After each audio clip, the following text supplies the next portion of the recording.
back to BLOCKTV, and you're watching BLOCKTV Bites, where we get to hyper-focus on one aspect of the cryptosphere and then break it down a bit, kinda like story time. Now, on the latest on Faketoshis, we could have a new one, namely Jorg Molt, who at a conference was introduced as the co-founder of Bitcoin.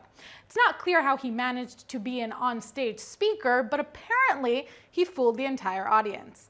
This was further confirmed by a tweet published by Sims, a management institute, that wrote, quote, "Mr. Jorg Molt, co-founder of Bitcoin, delivering a talk to Sims students, managers on Bitcoin and its applications."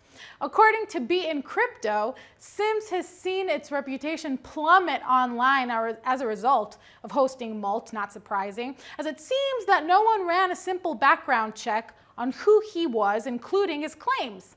Molt further claimed to have 250,000 Bitcoin, which as far as we know, nobody asked about. However, he was called out for being a scam artist when confronted by Kenneth Bozak, who told him to his face and posted it on Twitter. All right, look, this guy right here, he's a fucking scammer. This dude, no, don't you look away. This guy's a fucking scammer. This guy right here, he's not Satoshi. He's telling people he's fucking Satoshi, but he's a fucking scammer. This fucking guy right here.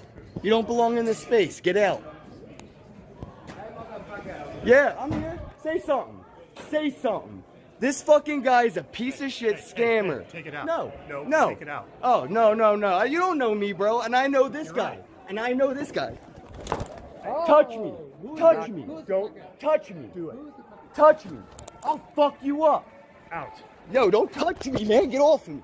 You don't know me and I don't know you. Don't care. Touch me. Don't ever do that. Don't ever fucking touch me. How about that? How about that? You need to get out of You need to get the fuck out of my face. You don't know me. This fucking guy doesn't know me. Shut the fuck up. This guy is a scammer. Just know that. Well, that escalated quickly, but that's not all. Cryptocurrency speaker Andreas Antonopoulos also took to Twitter to expose Molt when he wrote, quote, "Apparently a German person called Jorg Molt has been showing a selfie taken with me and telling people that we are friends. This is a lie. I don't know him at all. I have heard from others that he claims to be the founder of Bitcoin and has thousands of Bitcoin. A lie." We've seen people who claim to be the creator of Bitcoin all the time now, coming out of the woodwork. Here's a little recap from BLOCKTV's top 5 people who claim to be Satoshi. Kicking off the list as the number 5 Satoshi Nakamoto is Dorian Nakamoto. Dorian Nakamoto was called out as being Satoshi Nakamoto by Newsweek in a March 2014 article. Publication of the article caused major hype in the cryptosphere and even the tech community at large, as this was the first time that a mainstream publication had attempted to find out the identity of the Bitcoin creator. Newsweek claimed that there were a few similarities between Satoshi and Dorian. For example, both supposedly were libertarians and Japanese. The number 4 on our list is Nick Szabo. Nick Szabo is a computer engineer and legal scholar who invented smart contracts and BitGold, a precursor to Bitcoin.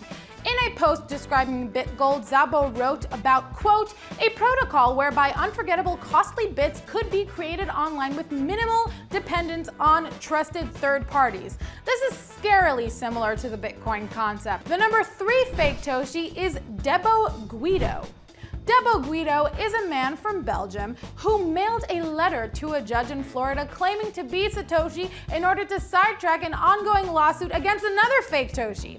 In the letter, Guido wrote, quote, "I hereby testify by written letter I am the genuine and only originator creator of the Genesis block of the Bitcoin blockchain. I use the handle Satoshi Nakamoto and mail satoshien@gmx.com to write and publish the white paper Bitcoin." The number 2 Faketoshi on our list is Paul LaRue. Paul LaRue is a 46-year-old cartel boss who is supposedly quite the character. People may already be familiar with LaRue's life story, which surfaced in a 7-part series on Atavist and the book that followed titled The Mastermind. LaRue built a criminal empire. He was criminal cartel boss who was reportedly in U.S. custody for ordering the assassination of 6 people. Putting aside his criminal stints, LaRue is a genius programmer who is obsessed with cryptography. The number one Faketoshi on our list of the top 5 is Craig Wright. Individuals suspected of being Satoshi Nakamoto have denied the claim or remained silent, as we've seen with this list. That is not the case with Australian scientist Craig S. Wright. Wright was reportedly introduced to the world at a Bitcoin investors conference in Las Vegas in 2015. He claimed to have been involved with Bitcoin for a long time, but chose to keep his head down and was, at the time, ready to go public. It's obviously not clear who Satoshi is, and that feels intentional. The theory that the person who published the white paper is actually a few people is starting to make a lot of sense. Cybersecurity hotshot John McAfee was recently with us for a fireside chat and gave a little hint.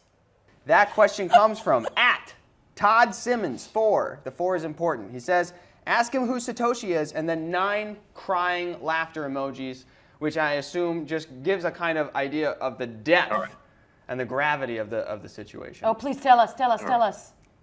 Yeah, yes.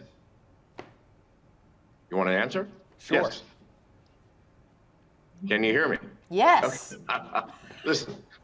Okay, first of all, we know all the players that were involved in the creation of Bitcoin. I mean, starting with Dr. Adam Back in his 1985 paper about hashing and potential electronic currencies. We know the players, even Craig Wright, played a very important role. Satoshi is merely the jerk that wrote the white paper for it.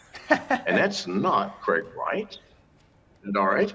And you want to know who it is? Please, God, buy some authoring software, get the white paper, do an input 1 from the white paper, input 2, because everybody involved in the creation of Bitcoin has written hundreds of technical papers. Take a technical paper and do an authorship compare. All right, John. It'll give you 99% guarantee who it is. Yes. Yeah, the next time you're releasing a big project, what I need you to do is you got to contact me and let me write the white paper so I can be the Faketoshi. That's really what I need kind of as the next step in my career. But let me give everybody a clue. Read Satoshi's white paper. 2 things are very apparent even without author. All of the spellings where you have an option between American spelling and British spelling is all British. Number 2, whoever wrote the paper used the minority position for how many spaces after a period used. That's a very minority position. So you take all the fucking candidates, there are only 2 of them who are British, and only 1 of those double spaces after a period. Duh. Please God, it's a trivial thing, and no one cares who Satoshi is. It's all about the double space after the period, man. But if you have a theory or an educated guess, rather, on who Satoshi is, especially based on McAfee's riddle, please let us know on social media. For now, that was BLOCKTV Bites. Keep on watching for more cryptocurrency and blockchain-related news.